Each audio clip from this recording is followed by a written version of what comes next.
Naruto com certeza é uma das obras que tem os personagens secundários mais interessantes de todos. E por conta disso, muitos fãs acabam se apegando demais a esses personagens. E uma das piores horas é sempre quando esses personagens infelizmente morrem. E algum desses personagens tem algumas das mortes mais tristes, mais injustiçadas de todas. Que dava assim pra dar um jogo de cintura e passar isso batido, né? Deixar o personagem viver até o final. E por conta disso, no vídeo de hoje eu vou nomear 5 personagens de Naruto que não deveriam ter morrido.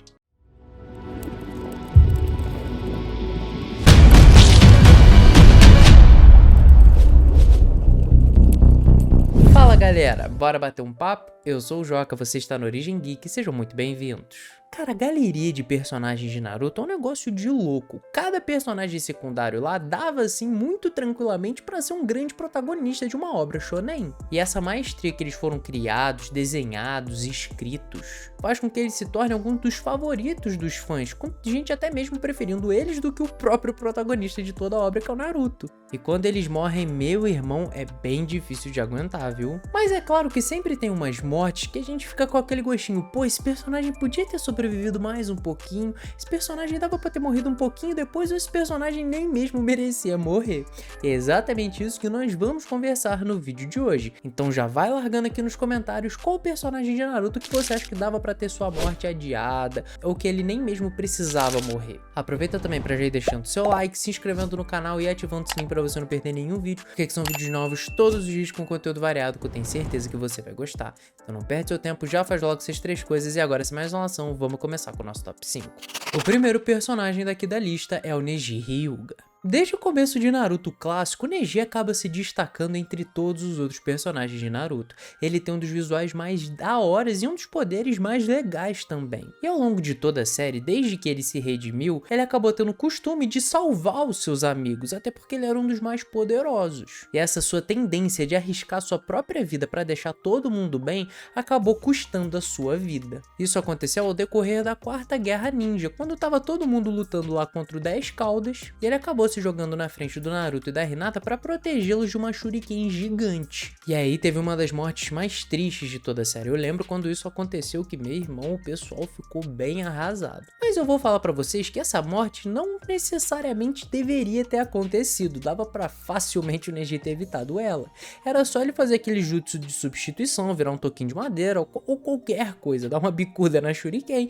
Não precisava ter tomado ela nas costas, né, cara? E vou te falar, isso não agregou em nada na história. Portanto, era uma das mortes que dava assim pra ter sido cancelada. Imagina só ele vendo o Naruto se transformando em Hokage, vendo tudo ficar bem. Pô, ia ser irado pra caramba. Imagina o filho do Neji em Boruto. Meu irmão, ia ser muito louco. O próximo personagem é o Hiruzen Sarutobi. Ele também, que é conhecido como o terceiro Hokage, acabou tendo uma das mortes mais tristes de Naruto e uma das primeiras também. Ele foi mestre de 3 ninjas lendários, o Orochimaru, o Jiraiya e a Tsunade. E ele acabou morrendo na mão de um deles, que no caso foi o Orochimaru. Isso aconteceu lá no comecinho de Naruto clássico, quando o Orochimaru estava planejando destruir toda a aldeia da Folha enquanto estava rolando os exames Chunin. Então os dois têm uma batalha extremamente épica no topo de um telhado, com o Hiruzen fazendo um jutsu proibido, onde ele fazia um pacto com o ceifador de almas, grudava no Orochimaru também, e com isso os dois iriam morrer. E necessariamente, obrigatoriamente, melhor dizendo,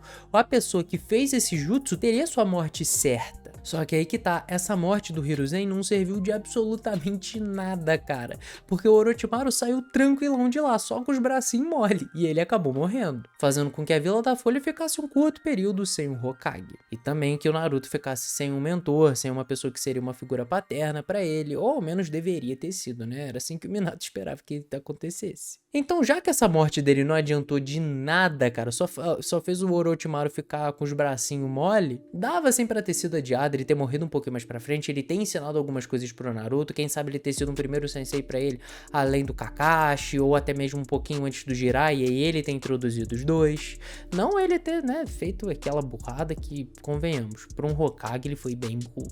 O próximo personagem é o pai do Naruto, o quarto Hokage, o Minato Namikaze. O Minato, logo nas suas primeiras aparições, acabou conquistando o coração de todos os fãs. Além de ser o pai do Naruto, ele era um ninja extremamente fera, cara, pra não falar outra coisa. Ele era conhecido como Relâmpago Amarelo e ele era rápido pra caramba, fazia vários jutsus irados. Sem contar também que foi o sensei do Kakashi, da Rin e do Obito. E o cara, ele era muito brabo, tanto é que ele conseguiu sair na mão com o Obito e também impedir que a raposa de 9 caudas destruísse toda a Vila da Folha. Mas infelizmente esse seu duelo contra essa Biju acabou custando a sua vida. E é claro que ele fez isso pra salvar a Vila da Folha, mas principalmente o seu filho Naruto, que tava quase sendo atacado por ele. E foi numa cena extremamente épica e triste também, né? Muito emocional, com o Naruto bebê lá dentro daquele bercinho, com a sua mãe e o Minato, seu pai, sendo empalados por um dedo do 9 caudas. E eu trouxe o Minato aqui nessa lista não falando que tipo, ele não deveria ter morrido ali. Não, o seu sacrifício foi totalmente plausível, ele de fato faria isso,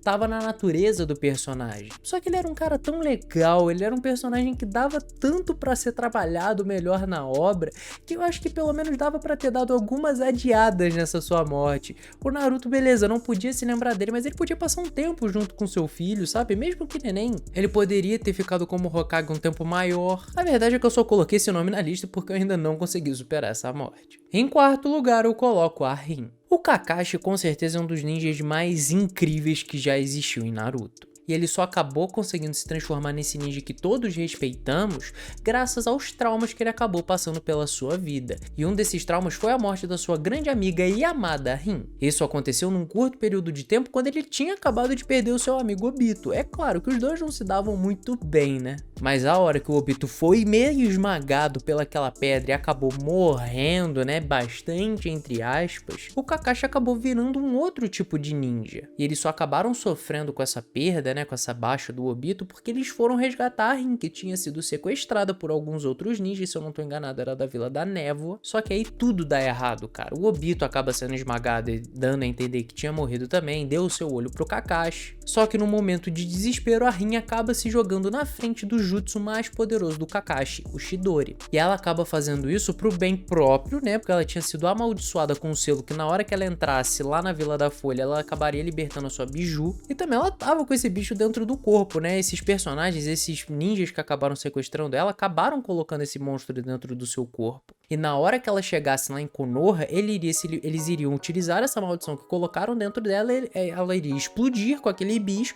e aí aconteceria um massacre total. Então, para ela impedir que seu lar fosse destruído e que todos seus entes queridos fossem mortos, ela acabou se jogando na frente do golpe do Kakashi, gerando uma das mortes mais emocionais e traumatizantes de todo o anime. Foi numa boa intenção que ela fez isso? Foi, mas poxa, cara, ela traumatizou o Kakashi pro resto da vida, velho. Fez com que o Obito ficasse maluco, também pirasse quando ele tava lá no meio do seu treinamento junto do Madara, depois que ele ficou meio que sabendo da verdade. Dava pra esperar um pouco mais essa morte, dava pra pelo menos dava pra ter feito de algum jeito diferente, né, um jeito um pouquinho mais leve. Não tô reclamando do jeito que fizeram, cara, foi incrível. Mas sabe, aquele nosso ladinho de fã que queria ver um pouco mais do personagem, acaba sofrendo bastante com isso. A mesma coisa serve pro Shisui, por exemplo, Shisui Uchiha, sabe, que acabou morrendo bastante cedo, enfim. Eu não podia deixar de colocar essa morte aqui nessa lista. E agora, em primeiro lugar, com certeza todos vocês concordam comigo que no caso é a morte do Itachi Uchiha. O Itachi, desde o comecinho de Naruto, foi colocado como o principal antagonista do seu irmão mais novo, o Sasuke.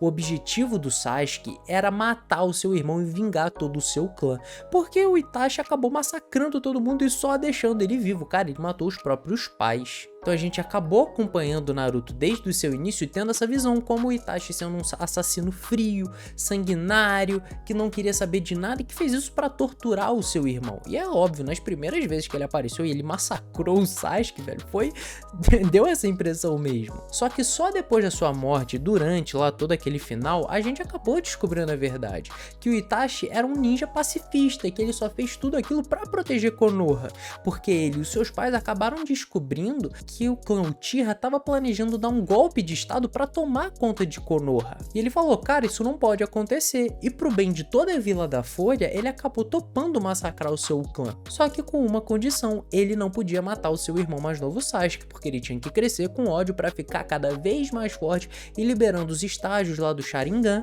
e quando ele estivesse pronto, o Itachi seria morto por ele.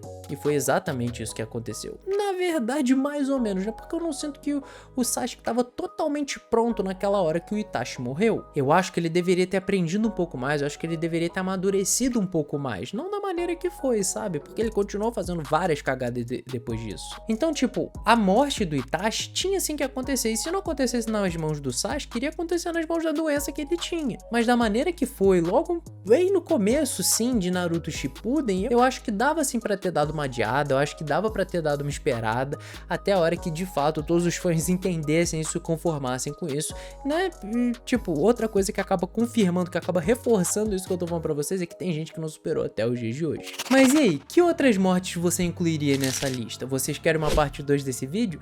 Já deixa aqui nos comentários pra gente saber. E se você ainda não deixou o seu like, se inscreveu no canal e ativou o sininho até agora, faz logo essas 3 coisas, estou contando com você, não me deixa na mão. Mas é isso, eu espero que vocês fiquem bem, espero que vocês tenham gostado do vídeo, um forte abraço em todos vocês e falou!